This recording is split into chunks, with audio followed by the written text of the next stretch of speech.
Assalamualaikum warahmatullahi wabarakatuh. Bismillahirrahmanirrahim. Alhamdulillahirrahmanirrahim. Wa bihi nasta'in wa ala umuri dunya waddin. Wassalatu wassalamu ala asrafil anbiya'i wal mursalin sayyidina wa maulana Muhammadin wa ala alihi washabihi ajma'in. Amma ba'du. Oke. Yang saya hormati Ambiyani bin Umida selaku pengasuh pada pesantren Super Kemal Al-Huda. Yang saya hormati Mas Amik, Mas Awari, Mila, dan bicara pada para pengurus yang saya hormati dan saya sayangi. Oke, jadi pada malam hari ini saya akan mempresentasikan peta imajinasi saya kitab nasihat orang tua bab yang kedua. Nah, jadi bab yang kedua di kitab nasihat orang tua itu menjelaskan tentang banyaknya.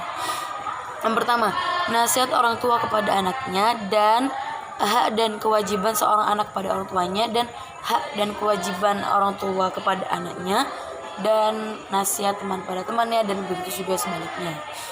Nah, jadi yang pertama itu ada takwa kepada Allah juga ya. Jadi yang pertama itu ada takwa kepada Allah. Nah, takwa kepada Allah itu biasanya kita tuh diwujudkan dengan rasa syukur sama Allah dengan cara berdoa, berikhtiar, berzikir, dan melakukan hal yang baik seperti sedekah, sholat, puasa, zakat, dan naik haji bila bagi yang mampu. Terus bagi orang-orang yang tidak mampu maka tidak diwajibkan untuk berhaji. Jadi bagi orang yang beramal soleh, beriman dan beramal soleh, maka Allah akan memberikan ia balasan yang terbaik, yaitu surga yang di bawahnya itu mengalir sungai-sungai. Itu adalah janji Allah kepada hambanya yang beriman dan beramal soleh. Lanjut, setelah itu di cabang pertama itu ada namanya, kenapa sih kita tuh harus bersyukur sama Allah? Karena Allah tuh sudah memberikan kita rezeki dan akal sehat. Jadi kita juga harus berterima kasih kepada Allah.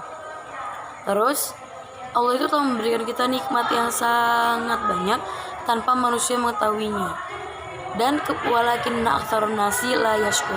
Kebanyakan dari manusia tidak bersyukur. Seperti dalam firman Allah surat Al-Kautsar ayat 1-3. Bismillahirrahmanirrahim. Inna a'tainakal kautsar, sungguh kami telah memberikan kepada kamu nikmat banyak. Fasholli lirabbika wanhar, maka salat pada Tuhanmu dan berkurbanlah. Inna syani'aka wal abtar, sungguhnya orang-orang yang berjubel ialah orang terputus.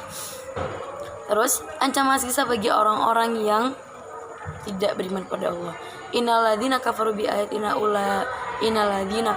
ayatina sawfa nusimna ra kullama nadijas juludum badalnahum julun ghairu ka'adzab walau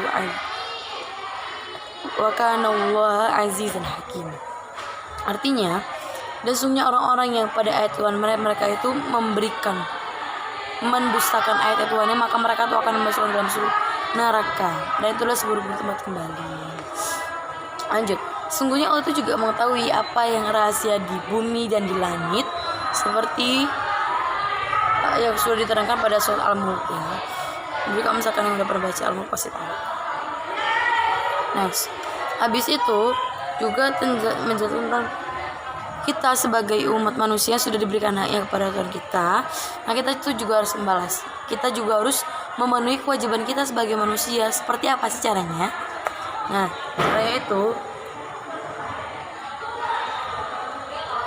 caranya adalah pertama, sholat lima waktu, subuh, zuhur, asar, maghrib, isya, dan sholat sunnahnya juga kalau bisa, tahajud, taubat, hajat, tasbih, sholat dua, dan sholat lain-lainnya. Terus zakat pada saat bulan Ramadan, zakat fitrah dan zakat mal, puasa Ramadan, puasa sunnah juga Senin Kamis, puasa, dan mereka itu kewajiban kita sebagai makhluk hidup. Terus kita itu harus juga bertakwa kepada Tuhan Yang Maha Esa agar kita itu akan mendapatkan balasan.